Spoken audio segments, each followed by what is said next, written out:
जी नमस्कार गुरुजी। मेरा एक सवाल है आपसे कि हमारे इमोशंस के ऊपर कंट्रोल क्यों नहीं है? हाँ, इससे पहले कि हम इस प्रश्न का जवाब दें, अभी ताज़ा एक नज़्म लिखी, मैं उसे सुनाना पसंद करूँगा। ज़रूर ज़रूर। नज़रों से जो कहना चाहूँ, नज़रों से ही सुन लेना, बात न करना लफ्ज़ों से, तुम दिल में घुल लेना। लफ्ज़ों की औकात नहीं कि नज़रों की बातें जानो, नज़रों की बातें तो बस नज़रों ने ही पहचाना। नहीं शिकायत हमें किसी से, नहीं तरफदारी ही है, बहता गंगा नीर हुआ में जाने किन किन घाटों से। अभी नहीं कोई भी चाहत, हमको तो बस हो गई राहत। तुम अपनी तो तुम ही जानो, हमको चाहे ना पहचानो। पर युग युग में जो निकला, गीता के गंगा जैसा, मंदिर की शंख ध्वनि जैसे, पूरनमासी भादो जैसा। सब धुल सा गया, सब मिट सा गया, मिट मिट के कुछ का कुछ ही हुआ। मैं हूँ भी और नहीं भी हूँ, मैं हूँ भी और नहीं भी हूँ। क्या बोलूँ कुछ भी कह न सकूँ, क्या बोलूँ कुछ भी कह न सकूँ। इमोशंस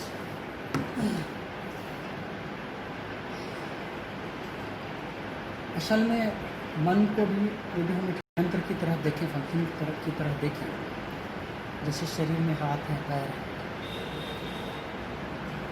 तो यदि हाथ नहीं हो तब भी हमारा जीवन होता है, पैर नहीं हो या आँखें नहीं हो, वो एक इंस्ट्रूमेंट की तरह काम करती हैं,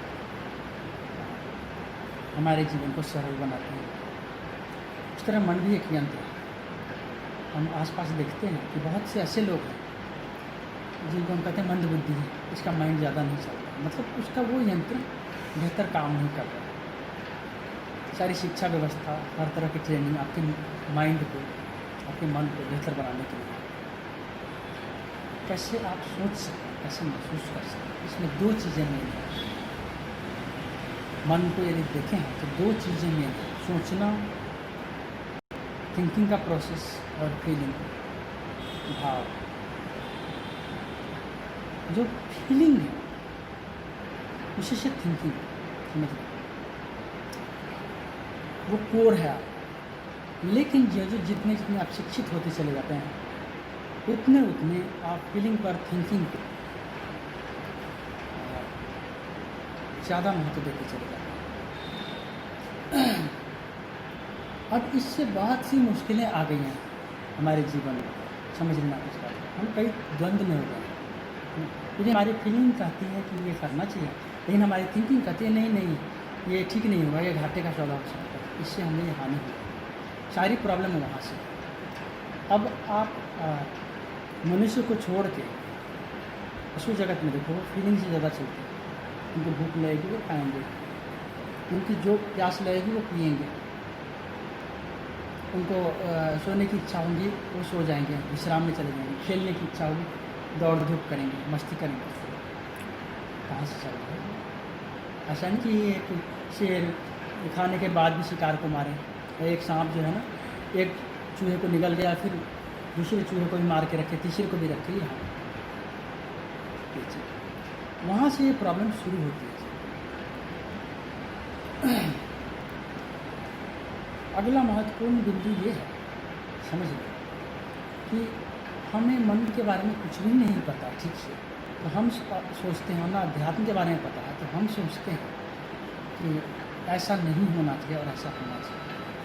अब यदि आँखें हैं तो आपको दिखेंगे, आप आँखें बंद कर लो, ये अलग बात है कि आप आँख बंद न कर पाओ या आँख खोल ही न पाओ।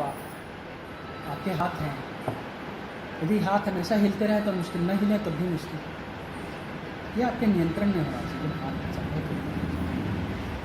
अध्यात्म का इतना ही मतलब है कि आप इस मन के यंत्र को बंद करना जानते हो, और जब चाहें तो फिर उस योगचित वृत्ति, निरोधक चित्त की वृत्ति को रोक, जब आप बैठते हैं तो बैठ सकें, और जब आप फिर उतरेंगे इस स्थिति में तो फिर से मन एक्टिव होगा, और आप एक ख़ास तरह से बने हुए हैं, हम सब एक ख़ास तरह से बने हुए, तो वो फीलिंग्स हमें आएंगी। लेकिन हाँ, जो पीछे जो मैंने बिंदु कहा कि आप अपने सोचने को यदि हावी होने देते हैं तो आप बहुत कॉन्फ्लिक्ट में हैं। आपको लगेगा कि बाहर से आप बहुत मजबूत व्यक्तित्व हैं, लेकिन आप भीतर ही भीतर हमेशा असंतुष्ट बने रहेंगे। आपको दुनिया की कोई चीज़ संतुष्ट नहीं कर पाएगी यदि आप सिर्फ सोचने से चलते हैं। आपकी फीलिंग को कंट्रोल करते हैं सोचने से। लेकिन अब इसमें एक बात है, आपको समझना हो कुछ चीज़ कि आप भाव की दुनिया को पूरी तरह विकसित करें, क्योंकि भाव की दुनिया से ही आप उस स्थिति में छलांग लगा, सोचने से नहीं छलांग लगा सकते। बीइंग में आप फीलिंग से ही छलांग लगा सकते हैं। इसलिए ध्यान की तकनीकें जो हैं बहुत ऐसी हैं जो फीलिंग से जुड़ी हुई हैं, समझना अच्छा। लेकिन आपको थोड़ा सा ये ध्यान रखना होगा कि कितना उस खतरे के निशान को तो देखना ही है। मतलब हम मेडिटेशन के साथ कंट्रोल कर सकते हैं खुद को? कंट्रोल की भाषा में न सोचें, दिशा देने की भाषा में सोचें। अब जैसे आपको कोई प्रॉब्लम है, सपोज आप गुस्से में आ गए, आपको गुस्सा बहुत आता है, तो आप उस ऊर्जा को समझें पहले कि क्यों गुस्सा आता है आपको, कारण क्या है। क्या आपके व्यक्तित्व में कोई कमी है जिसके चलते कोई कहता है तो आपको गुस्सा आता है? या आसपास कोई ऐसा व्यक्ति है जो आप पर लगा हुआ है हमेशा आपको इरिटेट करने में? या कोई परिस्थिति ऐसी है जैसे आपको गर्मी पसंद नहीं है और आपको ऑफिस में गर्मी में काम करना पड़ता है, आपकी आदत घर में एसी में रहने की है। आप पहले तो ये देखिए। दूसरी बात, आप दिशा देने से आपको लगता है कि अंग्रेज़ी आपकी कमज़ोर है, इसीलिए आप जहाँ जहाँ जाते हैं आसपास के लोगों में, और वो अंग्रेज़ी के चलते आपको नीचा दिखना पड़ता है, तो आपको गुस्सा आता है, तो आप अंग्रेज़ी को ठीक कर सकते हैं। आप सीधा गुस्सा रोकने की कोशिश करें, नहीं, आपका जो मित्र है वो अंग्रेज़ी अच्छा बोलता है, आपके साथ सारे लोग अच्छे अंग्रेज़ी बोलते हैं, और आप वहाँ जाके गिल्ट फील होता है, फिर आपको गुस्सा दूसरी तरह से निकलता है। तो आप पहले देखें कि कोई भी इमोशन क्यों है, और फिर उसको दिशा देने की कोशिश करें पॉजिटिव। इमोशन गलत नहीं है अपने आप देखें गौर से, लेकिन थिंकिंग के जरिए नहीं, ये समझें कि ये क्यों हो रहा है, महसूस करें।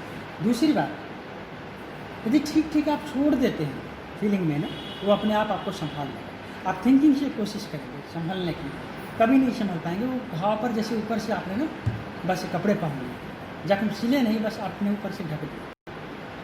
फीलिंग की चीज़ें फीलिंग से ही ठीक। आप मतलब हमें आसपास का माहौल इफेक्ट करता है, उस इफेक्ट को हमारे ऊपर नहीं होने देना, हावी नहीं होने देना। समझना इस बात को, जो इफेक्ट हो रहा है, यदि तुमने अपने को जड़ बना लिया तो फिर तो तुम समझ ही नहीं पाओगे। या ऐसी है कि जैसे तुम्हारे अंदर वो चीज़ है, लेकिन बाहर से तुम कुछ और ये करो, फिर तुम एक टूटे हुए व्यक्ति हो जाओ। जिससे कहते हैं ना, एक मुखौटा की तरह एक व्यक्ति हो जाओ, मुखौटे नुमा व्यक्ति हो जाओ।